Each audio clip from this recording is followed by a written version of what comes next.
السلام عليكم. ازيكم عاملين ايه؟ يا رب تكونوا بخير، وحشتوني جدا جدا وبحبكم جدا جدا.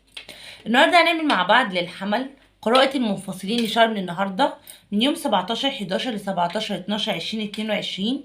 عايزين نعرف يا حمل طاقة الشخص ده في بعدك ايه، احواله ايه في البعد، رسايله ليك ايه من عقله الباطن، ناوي رجوع ولا لأ، مشاعره اتجاهك، بيشوفك ازاي، العلاقة دي خلينا ولا لأ، هل في تواصل قريب او لأ. يعني هنتكلم في حاجات كتير جدا مع بعض في القراءة النهاردة. بس قبل ما ابدا القراءة فضلا وليس امرا، ما تنسوش الشير واللايك والاشتراك في القناة وتفعيل زر الجرس ليصلكم كل جديد. طبعا القراءات المجانية تستناني في البث المباشر على القناة، اما القراءات الخاصة بسيب لك الفيسبوك، رقم الواتساب، صندوق الوصف، تقدر تتواصل معايا لحجز قراءة خاصة. شكرا ليكم، نبدأ على طول. برج الحمل، هذه قراءة عامة تكاد تنطبق او لا تنطبق. ارمي طاقتك معايا على ورق وركز معايا. قراءتنا من 17/11 ل 17/12 للمنفصلين من برج الحمل، طبعا لسنة 2022.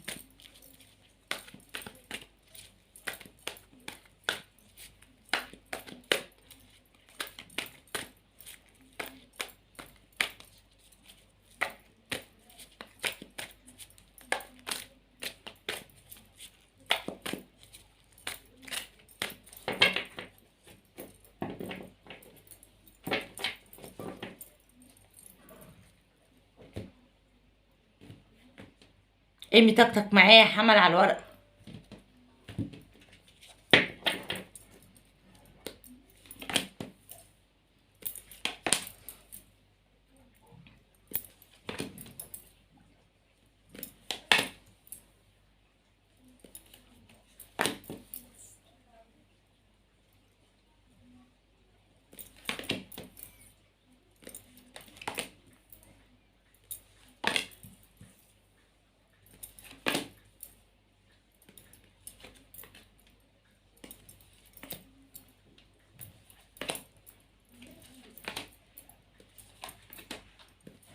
برج الحمل ركز معايا.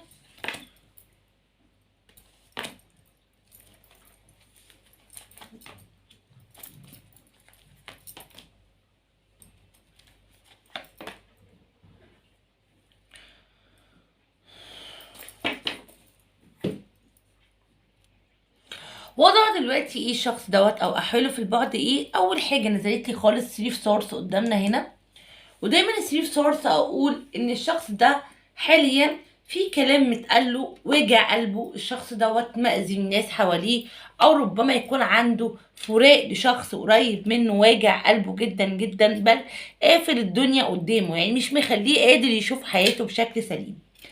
برج الحمل، الشخص ده دلوقتي عنده ندم شديد جدا جدا على حاجات راحت منه، بل عنده احساس بان اللي هو فيه دلوقتي كارما لشيء عمله سابقا. الشخص ده يتمنى لو هو ايش اوف كابس ان هو يطوي صفحة الماضي ويطوي الصفحة اللي موجودة معاه دلوقتي، ويبتدي بداية جديدة خالص من غير عقابات، من غير كرمات، من غير جزاء هو بيحاسب عليه. حاسس ان هو كل شيء بيعمله او كل شيء بيروح اليه بيبقى فيه نتيجة او فيه حساب بيدفعه، كأن فيه مشاريب لازم يدفع او يحاسب عليها في كل مرة. وكأن هذا الشخص يا حمل مأذي جدا جدا جدا من ممكن حاجات عملها في السابق او اخطاء ارتكبها لحد النهاردة بيدفع اثمنها.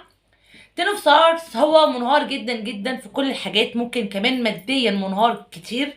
وعنده الفور اوف وانز كمان، بيفكر في شخص بعيد عنه او عايز استقرار راح منه وهو اللي حطمه بايده او هو اللي ضيعه بايده. برج الحمل الطاقة العامة كده سريعا، مجروح تعبان في فراق لحد عزيز عليه، في كلام اتقال وجعه جدا، وكمان برضو عايزه اقولك في شيء رايح منه والشخص دوت بيدور عليه. كمان هذا الشخص منهار جدا جدا على كل الاصعده، عايز ينهي اوضاع كتير جدا في حياته، حاسس ان هو بيدفع اثمنها، يعني هو السبب فيها او سبب في كونه دلوقتي كده. بيفكر في شخص بعيد عنه وعايز عوده معاه، وهو اللي ضيع استقراره معاه بايديه. طيب مشاعره او طاقته اتجاهك بتقول لي ايه؟ عنده ناين اوف سورس، حزين جدا جدا جدا عليك، باكي جدا جدا برضو عليك، وحاسس ان انت الشخص او علاقة قدرية هو بيضيعها غصب عنه، لان هنا عنده الناين اوف كابس، ان هو بيحاول يوصل نفسه لحالة من الرضا، ولكن ذا فول هنا مش قادر، عايز بداية جديدة معاك، عايز يرجع ليك مرة تانية. الكوين اوف بنتكل اللي منعوا عنك اشياء مادية او عوارض حقيقية. بالظبط بيتش اوف وانس يعني احداث لو اتحققت انا ممكن اعود بصورة اسرع. خلاص كده.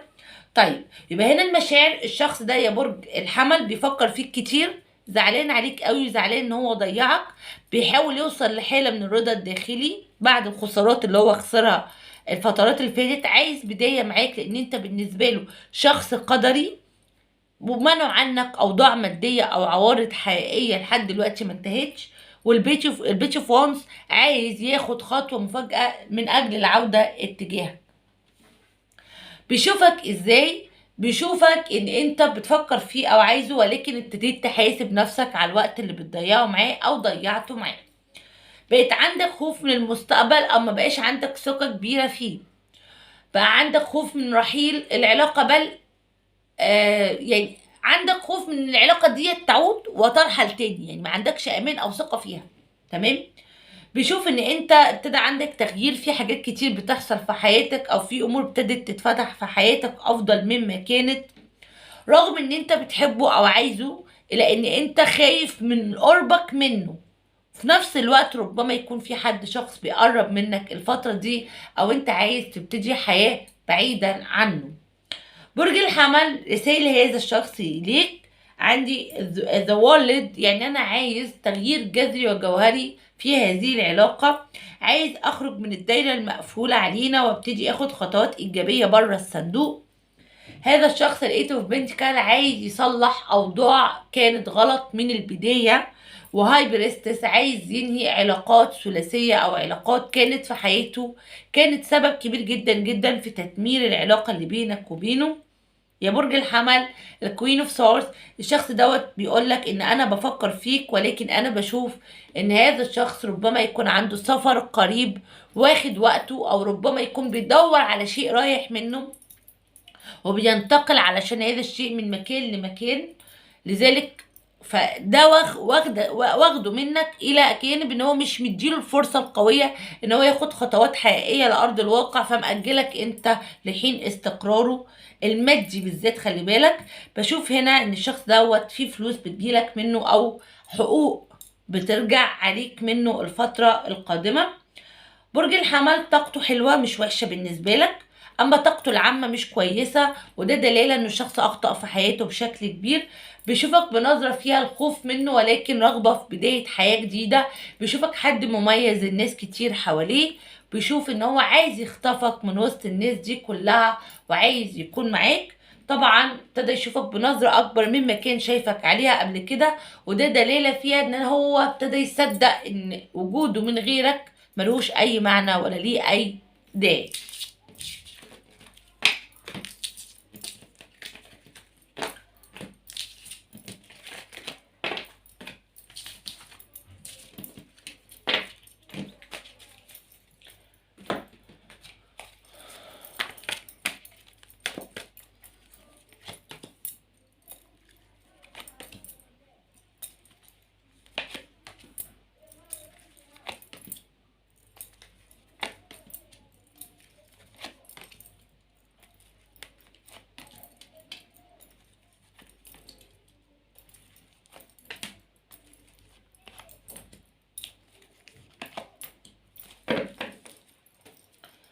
طيب هنقول هل في العودة خير لينا؟ نعم.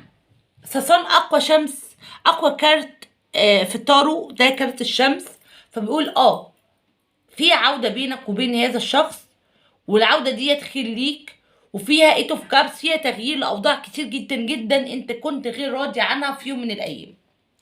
طب هل في تواصل قريب؟ لا، مش شايفة في تواصل قريب، ولكن في عودة بعيدة. عندي كوين اوف وانس، يعني العودة هنا بعيدة. خلاص. مصير العلاقة التزام، انتظر، في عودة، في فرح، في زواج، في التزام بينك وبين هذا الشخص، في رجوع مرة تانية بينك وبينه، وانت هترحب يا برج الحمل بعد كتير من صعوبات او معافرات، بس انا بشوف الحمل بيوافق على هذه العلاقة والعودة مرة تانية، وتدي فرصة لنفسك ولهذا الشخص تاني. كيفية التعامل: 7 اوف وانز، حاول ان انت تحجم نفسك، تكون شخص قوي، ثق في نفسك، ثق في قدراتك. حاول 7 اوف سورس ان انت تتكتم على مشاعرك، ما تطلقش العنين ليها انها تتكلم براحتها. سترونج، صدق نفسك واعلم ان انت في مركز اقوى منه وان انت قادر تمتلكه يا حمل. الفترة اللي جاية انت المركز الاقوى وانت المركز الاكبر وانت المركز الاعلى.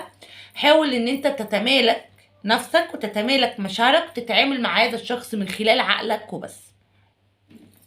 طيب نصيحة التارو لينا ايه؟ انا بشوف التوف كارت في عودة، ادي فرصة لهذه العلاقة مرة تانية. العلاقة هنا افضل مما كانت وهترجع اقوى مما كانت، حتى لو التواصل بعيد والعودة بعيدة، الا ان انا بشوف ان العلاقة ديت عائدة افضل مما كانت وواخدة شكل صاعد مش هابط معانا يا برج الحمل.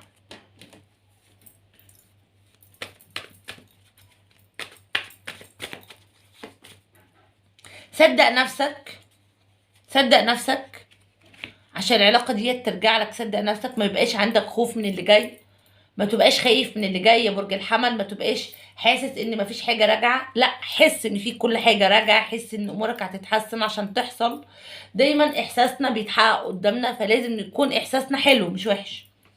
المسج التاني بيقول لي انت افتح قلبك وبس للحياة، استقبل وارسل اكبر طاقة ايجابية من الكون، الشمس في طريقك يا حمل، انبسط، العلاقة ديت هترجع افضل مما كانت.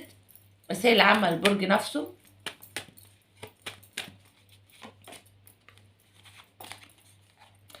نهاية وضع كان صعب، كان فيه تعب، كان فيه زعل، كان فيه موت لحاجات كتير جدا في حياتك، وبداية جديدة فيها حظ جيد، تحول أفكارك لأفعال على أرض الواقع، السعادة في طريقك يا حمل، أبشر. طاقات الأبراج اللي نزلت معايا النهاردة: نارية، ترابية، هوائية، مائية. الأبراج أسد، قوس، حمل، ترى، عذراء، جدي، سرطان، حوت، عقرب، ميزان، دلو، جوزاء. أكتر أبراج كانت كبيرة معايا النهاردة: القوس والسرطان والأسد والحمل والجوزاء والدلو، العذراء، القوس، الثور، الجدي، الحوت، ميزان. بس دي الابراج الكبيره اللي كانت موجوده معانا النهارده. بكده طبعا تكون خلصت قراءتنا مع بعض. شكرا ليكم، اشوفكم على خير، هتوحشوني جدا جدا، مستنياكم في قراءات تانية كتير. ارجو طبعا لو عجبتك القراءه يا حمل ما تنساش الشير ولايك واشتراك في القناه وتفعيل زر الجرس ليصلك كل جديد. باي باي.